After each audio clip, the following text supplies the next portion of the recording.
So you find yourself in my kitchen again for another quick little bit of a review on a product that I recently picked up off the internet, and I want to share my thoughts about it with you. All right, this one is the Jabberin Jack motion sensor 12-inch XL talking animated orange pumpkin with built-in video projector and speaker, includes 80 minutes of content. It comes in at $78 on Amazon. You can pick it up off the website for Animat3d, which is the company that makes it. Animat3d, instead of ED at the end, it's 3D, Animat E3D. What we're looking at is a 12-inch tall fake pumpkin that has a projector within it that puts an image on the projector and makes a nice little pumpkin face that you can have on your countertop or on your furniture next to your television throughout the entire Halloween season. It does have some pros, it does have some cons. I want to talk with you guys about that today a little bit. Hopefully, maybe even the company can improve upon some of these things on V2.0 at some point. All right. As you can see, the projector itself works very well, and in a fully lit kitchen here, you can see the image. It does give that impression of Halloween, that you're walking around as a little Halloween pumpkin face all the time, always making these faces, changing his face. As we come into my watch about to go off, and there it is, that's the 2-minute mark. It brings me to my first con. My first con with this is I like the idea of having an animated face on my piece of furniture all day, sort of telling me, hey, it's Halloween. I don't want the thing talking to me. And that's my major qualm. This cycles through every 2.5 minutes through its various faces and images. And a lot of them are accompanied by either speech or somewhat pitiful music. So as you can see, it just changed over, and you can hear it talking now. So she's going to be talking in little 5-second snippets and making a face and then talking again any moment. Or catch us by surprise. Let's just say I know a thing or two about possession. Anyway. And when the time comes after I've grown strong, the idea is, and I'm going to turn her down here, it's a volume button. Okay, so the problem that I have with this is that there are 3 faces with 3 stages or phases to each face, and then some animations that we're going to see real quickly here. The device cycles through all of those every 2 minutes and 30 seconds. So if you have it on the quiet face, that's fine. You've got 2.5 minutes of peace before it moves on to another face that starts talking, and you can hear what that sounded like. The next one after that, if I turn it back up again, will be music, in which case that face is now singing to us. Spectacular songs.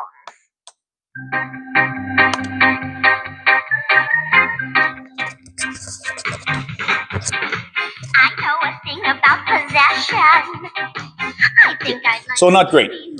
Silent face mode. Then it goes into silent face mode, which is the 3rd face of that face. We're on face number 2 here. Okay, not a bad face. I like this face. The next phase, after 2.5 minutes, it will cycle automatically, or by pressing a button, I can do that. I had all the brains in the world till they scooped them out of me to make roasted pumpkin seeds. So a pretty obnoxious sound to hear all day. Everyone knows. Next one is music. A 1, 2, 3. And then silent face mode. Quiet again for 2.5 minutes before it moves on again. Eventually it'll move on to images. And I can't show you all of the images because they're designed to be cycled through at every 2.5 minutes. This one here, we got the moon with the bats flying in front. The images actually look pretty good. They're not bad. So my issue that I take with the programming is that you don't have the option of stopping that automatic cycling.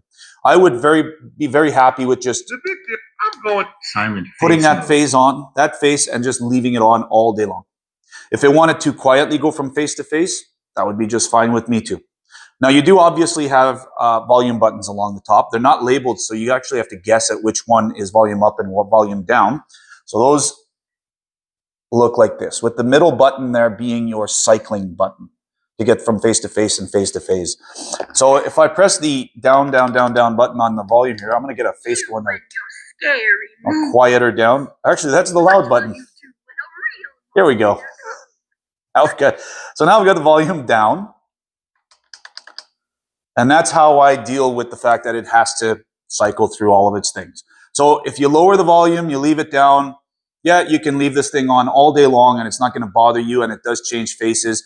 So you've got some value there, okay? The only problem is once you turn it back on, you got to go through that process every day. Now, turning it on is actually the next con that I have. This is, it does come with a charging cable, and it has the option of putting what I think are AA batteries within it, but I haven't actually opened that battery door.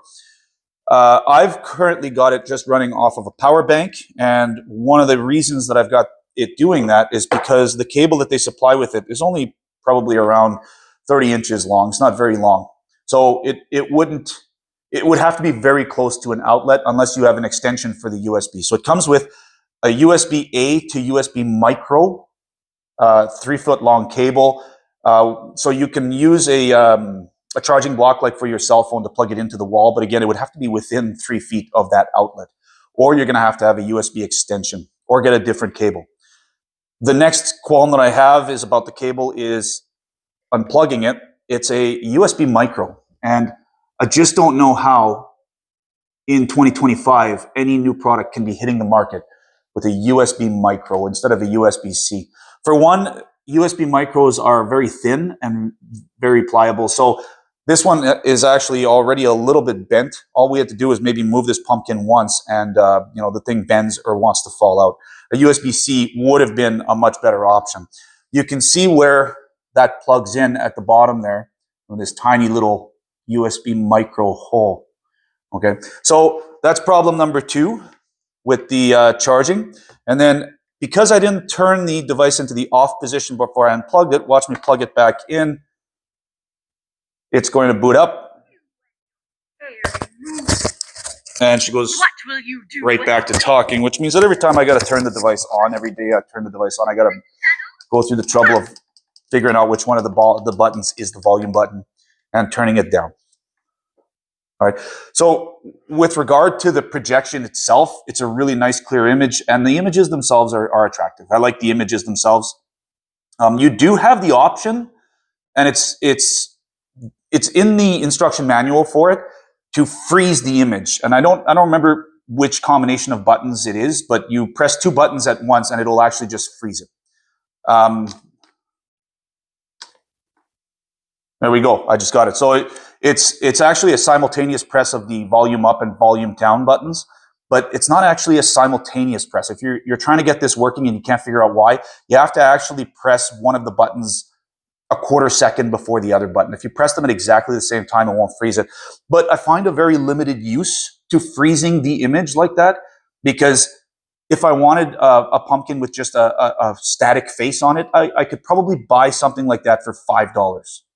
So, and given the price tag on this, I want it to have the animated moving face. So that's not really a solution to the problem of it constantly cycling through the different faces and the animation.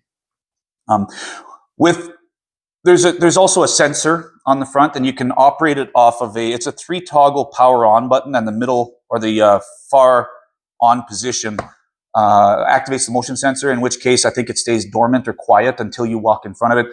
We did play around with that a little bit when we first bought it, but maybe that would be something if you want to put it beside your front door when the kids come trick-or-treating or something. But I wouldn't want the thing started yapping at me every time I walk in front of it in the house. So I don't use the motion sensor, but the option is there, and it does seem to work. If you're within a few feet of walking in front of it, it'll suddenly just start talking to you, and it wasn't talking a second ago. The speaker is sufficiently loud for indoor use in a quiet room. Like, you will hear it from across the room, which is, again, almost part of the problem. And the last thing I'll mention is with regard to the construction for it. It's just 2 pieces that are clamshelled together. They come separated, one inside of the other.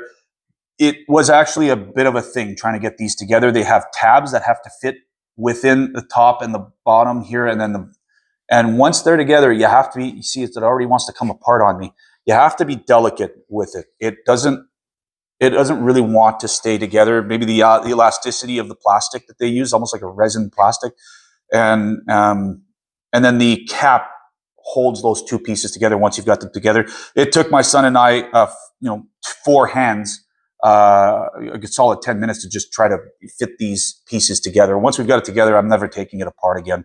And you have to be a little bit delicate. If you were to bump it too hard, they might split apart. The projector inside of it is housed in the rear part and then just focuses its image on the front. And it does do a good job of showing that image, and the sound does work. So the question is it worth $78? It's not a normal Halloween decoration. 78's on the high end. That'll get you an inflatable for your front lawn. I like it. I like this device. I'm going to keep it. I'm going to use it every Halloween. Just turn that button all the way down and put up with the fact that for roughly half the time, because there's, I think, 8 to 10 different images that appear like this. For about half the time, it'll be faces, and half the time it'll be spooky images with bats and cemeteries and werewolves and things like that. So do I like it? Yes. Would I buy it again? I probably would. If you've got the $78 to burn and you really like Halloween and you want to have a little decoration inside of your house and you're willing to put up with USB-Cs and you have a solution for short cords, then yeah, go ahead, spend your money on this. It's not a scam. It's a small company, Animated. They do sell it on Amazon. I was dubious about buying it in the first place, but I'm happy I bought it. My first thought, though, was that it was cycling through those. Only solution is turn the volume all the way down. There isn't some way to stop it. I'm going to just change to a witch here. So hopefully this helped you make any kind of decisions you've got if you want to get this next year for Halloween. In the meantime, get out of my kitchen.